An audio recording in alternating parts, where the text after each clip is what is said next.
Dobro zdravstveno stanje životinja i stabilnost epizootiološke situacije doprinosi razvoju stočarstva i ruralnih područja, zatim sigurnosti i ispravnosti hrane i svakako povećanju konkurentnosti naše agroindustrije na domaćem i stranom tržištu. Nažalost, kao jedna od značajnih posljedica klimatskih promjena jeste i promjena kretanja i širenja zaraznih bolesti životinja. Zbog toga je zadatak veterinarskih službi u Srbiji i na Balkanu, gde je inače sve veći transport dobara i ljudi, da kontrolom zaraznih bolesti životinja i njihovim suzbijanjem rade na očuvanju stočnog fonda, populacije divljih životinja i životne sredine u svim njenim staništima.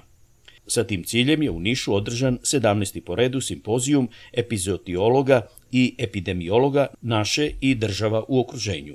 Mi svi zajedno radimo u stvari na jedinstvenom zdravlju, odnosno očuvanju zdravlja ljudi, zatim očuvanja životinja, ali i ekosistema. Jer znate kako lekari leče ljude, a veterinari čovečanstvo.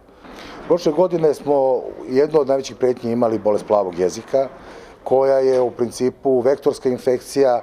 Zahvaćeni su bili i Grčka, i Bugarska, Makedonija, dolazilo nam s juga i sa istoka. Imali smo velike probleme zdravstvene kod životinja, velike ekonomske štete. Također, neizostavno je bolest zapadnog Nila.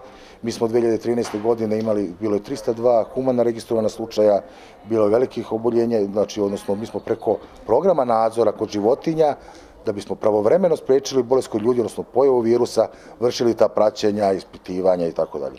Zatim smanjuje nam se besnilo, smanjuje se, u stvari nemamo klasičnu kugu svinja, tako da kako na jednim mjestima nam se pojavljuju nove zarazne bolesti, one stare pokušavamo da ugušimo na neki način, odnosno kontrolišemo. Uspešnoj realizaciji simpozijuma doprineo je i Veterinarsko-specijalistički institut u Nišu, koji radi na suzbijanju zaraznih bolesti životinja na području 5 okruga juga Srbije. Veterinari juga Srbije tradicionalno su aktivni na terenu. Kao što znate, u toku prošle godine imali smo pojavu jedne opasne zarazne bolesti, a to je bolest plavog jezika i vezana je za pojavu bolesti kod životinja. Međutim, danonoćnim radom veterinara cele Srbije mi smo uspjeli da bolest držimo pod kontrolom. Za ovu godinu, kao što se čuli, imamo neke druge planove.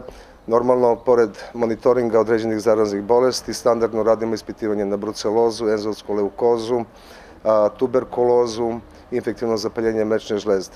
Veterinarska služba je spremna svakako da odgovori ovim izazovima i da štiteći zdravlje životinja indirektno štiti i zdravlje ljudi. Na simpozijumu su 50-ak svojih radova saopštili eminentni stručnjaci iz veterinarske i humane medicine. Značajan događaj, izuzetno važan za oblast veterine, podržalo je i Ministarstvo poljoprivrede i zaštite životne sredine.